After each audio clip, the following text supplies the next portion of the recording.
इस bell icon को ignore मत कीजिए, इसे दबाएं और द सड़कनामा की सारी नोटिफिकेशन पाएं। नमस्कार, मैं हूं प्रमोद और आप देखना शुरू कर चुके हैं दी सड़कनामा.com। इस समय मैं मौजूद हूं सिरसा जिले के गांव तेजाखेड़ा में और आपको तस्वीरें दिखा रहा हूं। इनेलो के प्रधान महासचिव और एलनाबाद के विधायक अभय सिंह चौटाला है, वो खेत में कंबाइन चला रहे हैं और गेहूं की कटाई कर रहे हैं। कल भी आपने एक सोशल मीडिया पे एक वीडियो जो तेज़ी से वायरल हुआ वो आपने देखा होगा, जिसमें अभय सिंह चौटाला है वो खेत में गेहूँ निकाल रहे थे।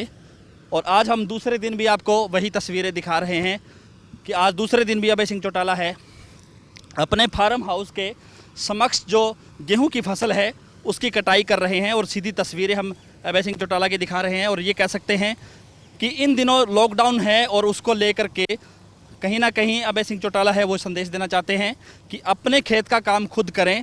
और उनका कहना है कि वो भी लंबे समय से खेती करते रहे हैं। इससे पहले उन्होंने चाहे गेहूं कटाई की बात हो, चाहे अपनी फसल में पानी लगाने की बात हो, तो तमाम जो काम है उन्होंने पहले भी उन्होंने किए हैं। और पूरी रात उन्होंने कंबाइन चला करके अपने गेहूं की कटाई भी की है। उनका कहना है कि उनके पास उस समय कंबाइन होती थी जब इलाके में एक भी कंबाइन नहीं थी, वो उस समय भी अपने खेत की जो फसल है उसको कंबाइन से काटते थे। और आपने ये अभय सिंह चौटाला का ये रूप नहीं देखा होगा जो हम आपको दिखा रहे हैं कि वो कंबाइन से गेहूं की फसल है उसकी कटाई कर रहे हैं। सीधी तस्वीरें आप देख रहे हैं अभय सिंह चौटाला की। तेजाखेड़ा गांव में उनकी फसल है जहां पे वो अपनी फसल में कंबाइन से जो गेहूं का है उसकी कटाई कर रहे हैं। हम आपको सीधी तस्वीरें दिखा रहे हैं तेजाखेड़ा की। अभय सिंह चौटाला है वो गेहूं की कटाई है वो कर रहे हैं। ये कोई मेरे लिए नई चीज़ नहीं है, आप लोगों के लिए बहुत नई चीज़ होगी ज़रूर है, क्योंकि आपने मुझे पहली दफ़ा ये करते हुए देखा है। मैं सन 1982 में लगा था, जब मैं पढ़ाई छोड़ करके अपने फार्म पे आया, तब से खेती मैंने संभाली। और सिर्फ अकेले अपनी नहीं, मेरे जो चाचा रणजीत सिंह की खेती वो भी मैं देखता था और जगदीश चंद्र की खेती भी मैं ही देखता था। मैंने बहुत पापड़ बेले इस खेती के अंदर, बहुत काम किया मैंने, अपने हाथ से बहुत सारी चीज़ें करी। सारे बाग मैंने अपने हाथ से लगाए हुए हैं, जितने भी हमारे यहाँ पे बाग हैं सब मैंने स्वयं लगाए थे। और आज भी जब मुझे फुर्सत मिलती है तो मैं ज़रूर खेत का चक्कर लगा करके आता हूँ। अपने जो खेत में काम करने वाले लोग हैं उनको कोई नई इंस्ट्रक्शन देनी हो, कोई नई बात कहनी है तो उनको कह के आता हूँ। अब आजकल लॉकडाउन है, फुर्सत का टाइम है, तो मान के चलो कि गेहूँ अगले 2-4 दिन में सारी कट लेगी, सारी की सारी निकल लेगी। तो ज़रूरी है कि मुझे मेरे खेत की गेहूँ टाइम पे कटे। इसके लिए मुझे कंबाइन जो चलाने वाले लोग हैं वो भी तो बेचारे फुर्सत चाहते हैं थोड़ी बहुत, सारा दिन काम तो नहीं कर सकते, तो मैं उनका हाथ बटा देता हूँ। नेताओं के पास आज टाइम नहीं है सिंह जी, फिर आप अपना इतना व्यस्त समय में कैसे समय निकालते हैं?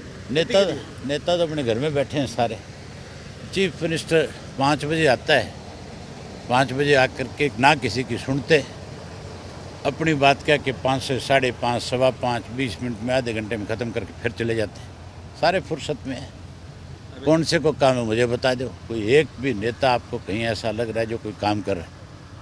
सब अपने अपने घर में बैठे हुए हैं। जबकि नेताओं की ड्यूटी लगानी थी चीफ मिनिस्टर को, अपने खास करके मंत्रियों की ड्यूटी लगानी थी कि इस लॉकडाउन के संकट के समय में वो हॉस्पिटलों में जाते हैं, डॉक्टर्स का हौसला बढ़ाते हैं, वो पुलिस लाइन में खड़े होते हैं एक डिस्टेंस बना करके, जो पुलिस के कर्मचारी हर रोज़ सुबह ड्यूटी पे जाते हैं उनका हौसला बढ़ा करके आते हैं वो, और जो सोशल वर्कर हैं काम करने वाले उन सब का हौसला बढ़ाने का काम करते हैं। क्या कोई लेबर क्लास के लोग ही सिर्फ जा कर के खेतों में काम कर सकते हैं?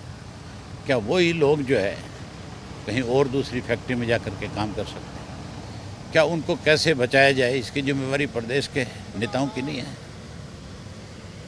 आप चौधरी देवीलाल के वंश से, जो देवीलाल एक बहुत बड़े किसान नेता रहे, आज उनके देश और दुनिया में नाम है।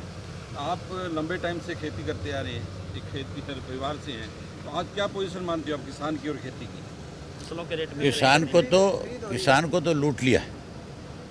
सरकार में बैठे लोग तो सारा दिन कहते हैं एक एक दाना खरीदेंगे, और मुझे लगता है एक एक दाना करके खरीदेंगे सबका।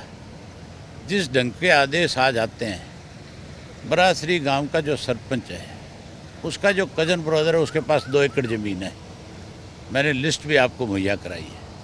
उस 2 एकड़ वाले से तो 160 कुंटल खरीदी है, और जिस सरपंच के पास 18 से 20 एकड़ ज़मीन है उसको 2 क्विंटल का नोटिस दिया, अभी 2 क्विंटल लेकर के आ जा।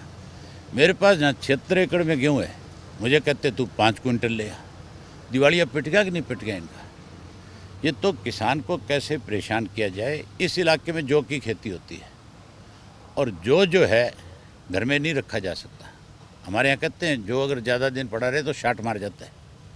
शाट मारने का मतलब उसमें इतनी गर्मी होती है कि वो अपने आप ही काला पड़ जाता है सारा का सारा। उस जौ को जो बाज़ार में लेके किसान गया बेचने के लिए, वो भी गेहूँ से पहले आ जाता है।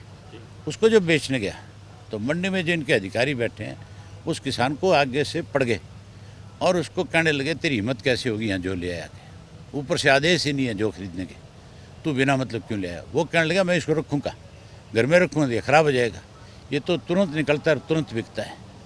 तो आगे से उसने कहा कि फलानी फैक्ट्री है, उन फैक्ट्री वालों से सांठ गांठ कर रखी है कि उस फैक्ट्री में ले जा, वहाँ ले जाके बेच। और जब वो फैक्ट्री में गया तो वहाँ जब बेचने के लिए फैक्ट्री के अंदर गया तो फैक्ट्री वाला ने 507 किलो तो उसकी वैसे काट ली कि तेरी साफ़ नहीं है, तेरी गिल्ली है, और 300 रुपये क्विंटल के उसको कम दिए जो सरकारी रेट है।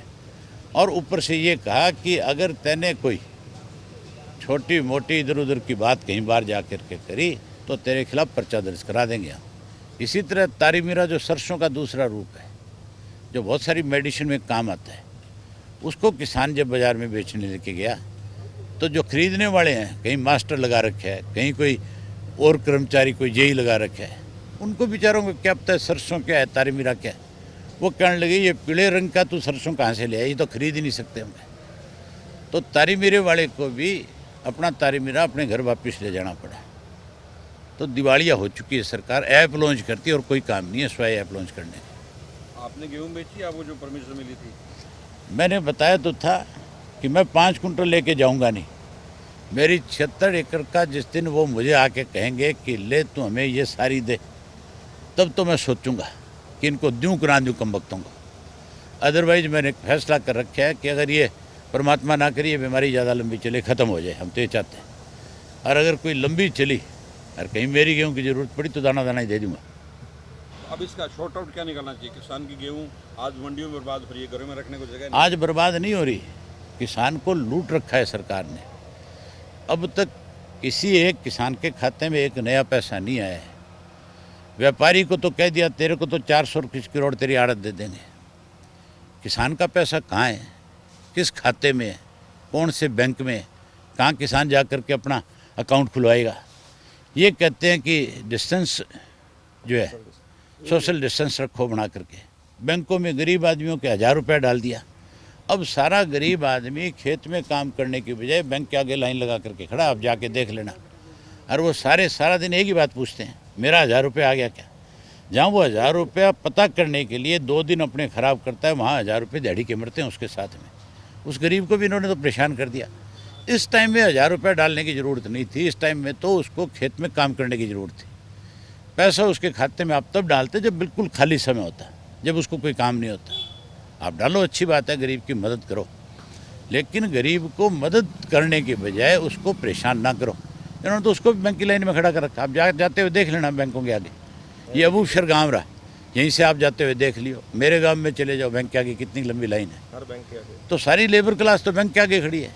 इन्होंने एक बड़ी सोची समझी एक बिल्कुल ये तय करके कि किसान को कैसे आखिरी दिन तक तंग किया जाए, इसके लिए उसकी फसल निकालने में भी उसको दिक्कत आए, इसके लिए मजदूर को भी उन्होंने लाइन में खड़ा कर दिया। आपकी पार्टी किसान को बचाने के लिए क्या स्टेप उठाएगी? लॉकडाउन ख़त्म होने दे, उसके बाद देखना किस तरह से सरकार को मंडियों में भी, सड़क पे भी और विधानसभा में, तीनों जगह तसल्ली कराएंगे।